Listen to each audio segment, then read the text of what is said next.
I'm so excited to see what you all have achieved in the last few years. Your growth has been incredible, and I'm grateful for all of your hard work and sacrifice. A lot of that growth has been brought about by new people coming into the business to take advantage of our generous marketing plan and effective product line. So I thought I would take just a moment of your time to share with you a little bit about where Forever came from and where Forever is going. I've heard people describe this as our culture, but I think it's simply who we are. Several decades ago, I was an executive for a real estate development company called Del Webb. And at that time, there was a lot of excitement about a new business concept. And like many of my colleagues and friends, I went along to a business opportunity meeting and listened to a presentation about multi-level marketing. I immediately fell in love with the concept that people would be motivated to help each other and be able to make a living doing so. It's a beautiful thing when you think about it.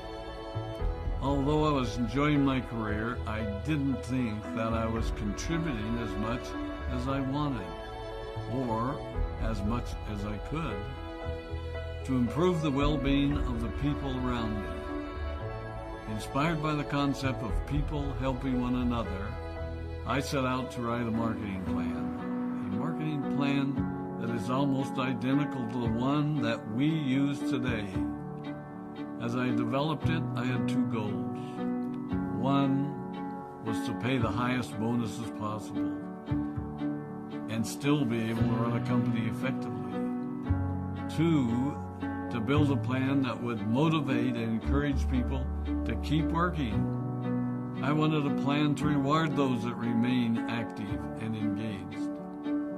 I love the concept of a royalty income.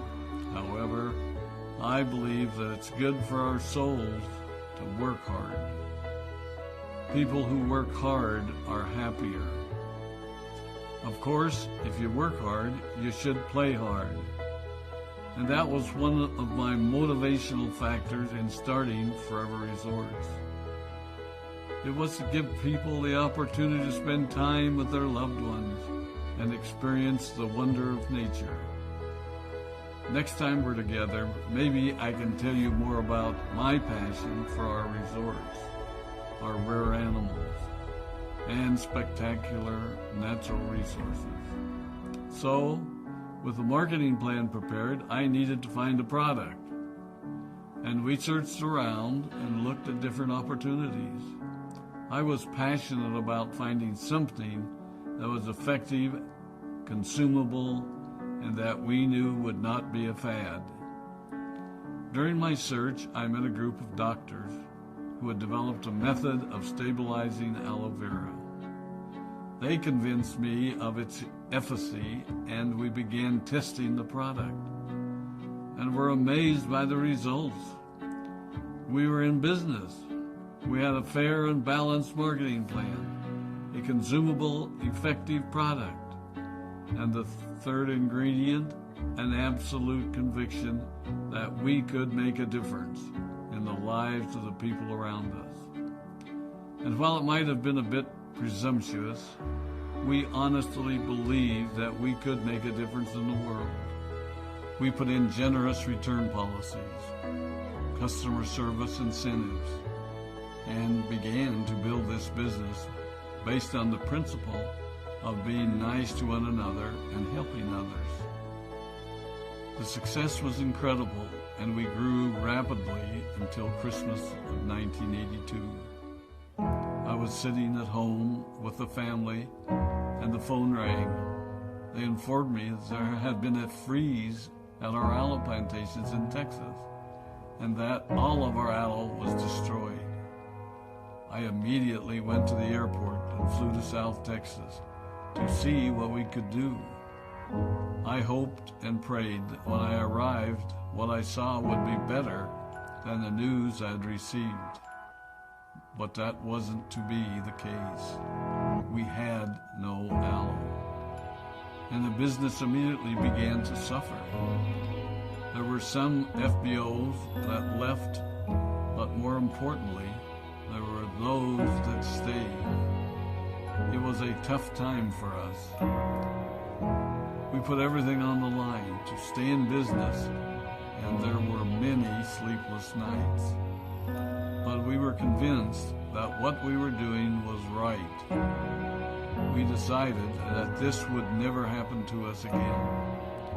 We flew out to the Dominican Republic and purchased as much land as we could, and began planting aloe in one of the safest weather zones in the world. In addition to the acres of plantations in the Dominican Republic, we now have plantations in Mexico and South Texas. It was a tough lesson to learn. But during the tough times, we became stronger and we grew the most. We grow roots that strengthen us and help us to overcome the challenges and obstacles that life throws at us. I have learned that solid principles and core beliefs do not have a sell-by date. It is never old-fashioned or out of style to be nice to each other, to honor your commitments, and to treat people how you would wish to be treated.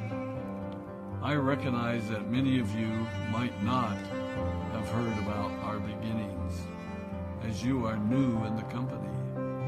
I am thrilled that you're part of our forever family, but I ask you to be mindful of the foundation upon which this company has been built. Forever was built on the principles of paying the highest bonuses possible, providing the most effective and highest quality of product, and empowering people to serve one another. There are no shortcuts to success in our business. Of course, the speed at which we reach certain levels may vary, but the fundamental principles remain unchanged and will remain unchanged as we continue our journey over the next 4 decades and longer. There will be times when a pathway will open up to you that will tempt you to take a shortcut, to buy a little more product than you may need, to make a purchase in someone else's name, or other ways in which we are tempted to give up what we want most for what we want now. Never forget that you're a part of something special, a business that has been built upon taking the road less traveled. It may not be as fast and as shiny as you might want it to be, but take it from me, the road less traveled is more rich, more wonderful, more fulfilling, and more lasting than you can ever imagine. We love you, we appreciate you, we are proud of you. My name is Rex Mon, and I am